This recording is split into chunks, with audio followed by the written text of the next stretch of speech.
సంచారము చేయు యెహోవా యొక్క 7 నేత్రములు జెరుబ్బాబెల్ చేతిలో గుండు నూలుండుట చూచి సంతోషించును. దీన స్తంభమునకు ఇరుపక్కల నుండు ఈ 2 ఒలివ చెట్లు ఏమిటివనియు 2 బంగారపు కొమ్ముల నుండి సువర్ణ తైలము కుమ్మరించు ఒలివ చెట్లకున్న 2 కొమ్ములను ఏమిటనియు నేను అతనిని అడగగా, అతడు నాతో, ఇవేమిటని నీకు తెలియదా అనెను. నా ఏలినవాడా, నాకు తెలియదని నేను అనగా, అతడు, వీరిద్దరూ సర్వలోక నాథుడగు యెహోవా యొద్ద నిలువబడుచు తైలం పోయి వారై ఉన్నారనెను. ఈ లేఖనాన్ని మనము జకర్యా గ్రంథంలో మనం ఆలోచన చేసినప్పుడు సువర్ణమయమైన దీపస్తంభమును చూపించుచు జెరుబ్బాబెలు ఆలయమునకు నిజ విజయకరమైన పునాది ఉన్నదని తెలియజెప్పాను. 2 ఒలివ చెట్లు అభిషేకం పొందిన 2 సాదృశ్యమైనదిగా ఈ లేఖనాన్ని మనకు చూపిస్తూ ఉన్నది.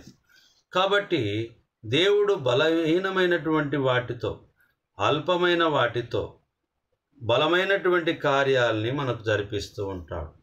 మత్తయి సువార్తలో మనం చూసినప్పుడు 13వ అధ్యాయము 32వ వచనంలో మనం చూసినప్పుడు ఆవగింజ విశ్వాసం గురించి, అది చాలా చిన్నదే కానీ విశ్వాసం గొప్పదిగా మనకు చూపింపబడుతూ ఉంటున్నది. యోహాను సువార్త 6వ అధ్యాయంలో 5 రొట్టెల గురించి, చేపల గురించి మనకు రాయబడి ఉన్నది. చిన్న వాటితో గొప్ప కార్యాలని మరి చేయగలిగినటువంటి సమర్థుడు దేవుడై ఉంటున్నాడు.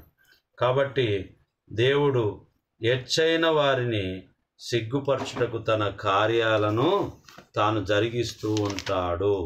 కాబట్టి ప్రియులారా, మనము ఆలోచన చేసే విధానంలో సంతృప్తికరముగా మనం ఉండాలి.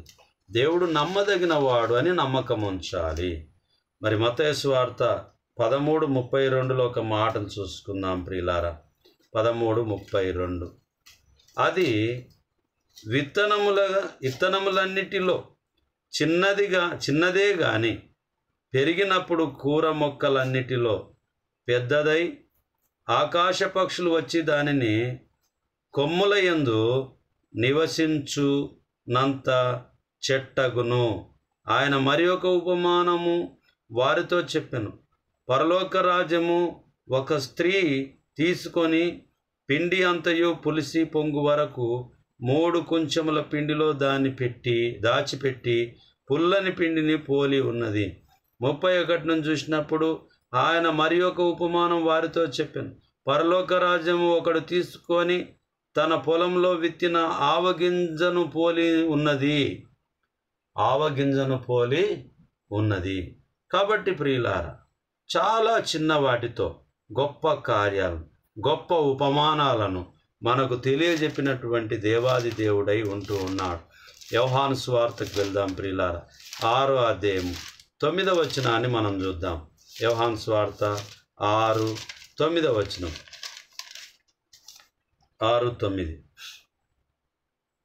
ఇక్కడ ఉన్న యొక్క చిన్నవాని యొద్ద 5 యావాల రొట్టెలు 2 చిన్న చేపలు ఉన్నవి కానీ ఇంతమందికి ఇవి ఏమాత్రమని ఆయనతో అనగా, యేసు జనులను కూర్చుండబెట్టుడని చెప్పాను. ఆ చోట చాలా పచ్చిక ఉండెను గనక లెక్కకు ఇంచుమించు 5,000 మంది పురుషులు కూర్చుండిరి. యేసు ఆ రొట్టెలు పట్టుకొని కృతజ్ఞతాస్తుతులు చెల్లించి కూర్చున్న వారికి వడ్డించెను. అలాగున చేపలు కూడా వారికి ఇష్టమైనంత మట్టుకు వడ్డించెను. వారు తృప్తిగా తినిన తర్వాత ఏమీయూ నష్టపడకుండగా మిగిలిన ముక్కలు పోగు చేయడని తన శిష్యులతో చెప్పాను. కాబట్టి వారు భుజించిన తర్వాత వారి యొద్ద మిగిలిన 5 యావాల రొట్టెల ముక్కలు పోగు చేసి 12 గంపలు నింపిరి. మనుషులు యేసు చేసిన సూచక క్రియలను నిజముగా ఈ లోకమునకు రాబో ప్రవక్త ఈయననే అని చెప్పుకొనిరి. ఇక్కడ చిన్న విషయం ఏమిటంటే, మత్తయిలో చూసాము ఆవగింజ గురించి, అలాగునే పులిసిన పిండి గురించి, ఒక స్త్రీని గురించి, పరలోక సంబంధమైనటువంటి విషయాల గురించి. మరి ఇక్కడ యోహాను సువార్తలో 6:9 మనం చూసినప్పుడు మరి 5 యావాల రొట్టెలు 5 యావాల రొట్టెలు ఉన్నాయి.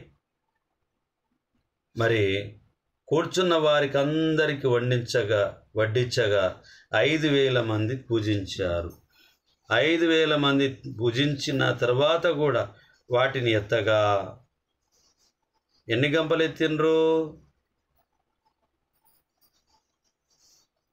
12 గంపలు నింపిరి.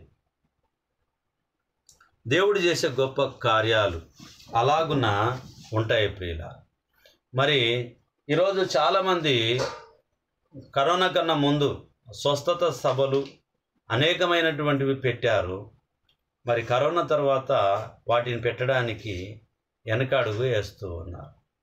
కానీ యేసయ్య చేసినటువంటి అద్భుతాన్ని 5 రొట్టెలను 2 చేపలను 5,000 మందికి ఆహారం పంచగలిగినటువంటి గొప్ప వ్యక్తి ఎవరు కూడా ఇంతవరకు నేను చూడలే.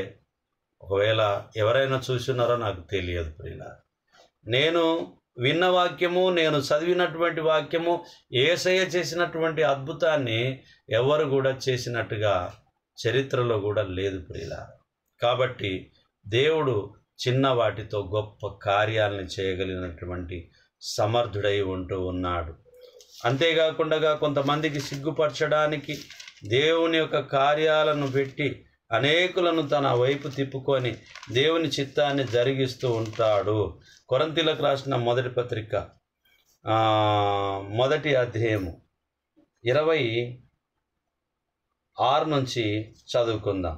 సహోదరులారా, మిమ్మును పిలిచిన పిలుపును చూడుడి. మీలో లోకరీతిని జ్ఞానులైనను గనులైనను గొప్ప వంశము వారైనను అనేకులు పిలువబడలేదు. కానీ ఏ శరీరియు దేవుని ఎదుట అతిశయింపకుండునట్లు జ్ఞానులను సిగ్గుపరచుటకు లోకములో నుండి వెర్రివారిని దేవుడు ఏర్పరచుకొని ఉన్నాడు. బలవంతులైన వారిని సిగ్గుపరచుటకు లోకంలో బలహీనులైన వారిని దేవుడు ఏర్పరచుకొని ఉన్నాడు. ఎన్నికైన వారిని వ్యర్థము చేయుటకు లోకంలో నీచులైన వారిని, తృణీకరింపబడిన వారిని, ఎన్నిక లేని వారిని దేవుడు ఏర్పరచుకొని ఉన్నాడు. అయితే ఆయన మూలముగా మీరు క్రీస్తు యేసునందు ఉన్నారు. క్రీస్తు యేసునందు ఉన్నారు. అతిశయించువాడు ప్రభువునందే అతిశయింపవలెను. కానీ రాయబడినది నెరవేరినట్లు దేవుని మూలముగా ఆయన మనకు జ్ఞానమును, నీతియు, పరిశుద్ధతయు, విమోచనమును ఆయను. ఇక్కడ మనం ఆలోచన చేసినప్పుడు ప్రియులారా, మరి గొప్ప వారిని, గనులైనటువంటి వారిని మరి దేవుడు చూసి ఉన్నాడు. అలాగునే వారికి సిగ్గుపరచడానికి దేవుడు తన ప్రణాళిక చొప్పున ఏం చేసుకున్నాడు? బలహీనమైనటువంటి వారిని, వెర్రి వారిని, నీచులైనటువంటి వారికి, పాపులైనటువంటి వారిని దేవుడు బలమైనటువంటి సాధనములుగా వాడుకొని బలవంతులమని చెప్పి అనుకునేటటువంటి వారికి సిగ్గుపరచబడడానికి దేవుడు వారికి సిగ్గు తేవడానికి మరి సిద్ధంగా ఉంటూ ఉన్నాడు. మరి నేను బలవంతుణ్ణి కదా అని అనుకొని అజ్ఞానంలో ఉండవద్దు అని చెప్పి దేవుని వాక్యం మనకందరికీ తేటగా గుర్తు చేస్తుంది. దేవుడు అనుకుంటే బలహీనమైన వాటితో గొప్ప కార్యాలను చేయగలుగుతాడు. చిన్ని ప్రార్థన చేసుకుందాం. మహోన్నతుడా, మహాగణుడా, పరిశుద్ధుడా, నీ పరిశుద్ధమైన నామాన్ని బట్టి వందనాలు. చిన్న వాటితో, బలహీనమైన వాటితో గొప్ప కార్యాలను చేసినందుకు వందనాలు. అలాగునే నైనా 245 మంది సబ్స్క్రైబర్ ఉన్నటువంటి వాళ్ళు మరి నిన్నటి దినాన ప్రార్థనా కూడికకు వెళ్ళి ఉన్నింటినైనా, అందుకని నిన్నటి దినాన వాక్యాన్ని బోధించలేకపోయాను. సెల్ ఫోన్ ద్వారా మరి ఆయా ప్రాంతంలోనైనా వాక్యాన్ని బోధించి ఉంటూ ఉన్నాం. దయతో కనికరించి దీవించమని ప్రార్థిస్తూ ఉన్నాం. ఇదిగో తండ్రి, బలహీనమైన వాటితో మీరు బలముగా వాడుకోవడానికి మీరు కృప చూపించినందుకు వందనములు చెల్లిస్తున్నాం. 245 సబ్స్క్రైబర్స్ నైనా గురువారం రోజు ఉండిరి. ఈరోజు 249, మరొక 4 యాడై ఉంటున్నారు నాయన, జైన్ అయి ఉంటున్నారు. మీకు వందనములు నాయనా. మీ చిత్త ప్రకారంగా వారు వాక్యాన్ని వీక్షిస్తూ ఉంటుండగా అందులో లోటుపాటు ఏమైనా ఉన్నా నైనా ఎర్రివాడినటువంటి నా కొరకు ప్రార్థించి కావలసినటువంటి సహాయ సహకారాలు అందించడానికి అందరికీ నాయన మీరు పురికొల్పి సహాయం చేయమని ప్రార్థిస్తున్నాం.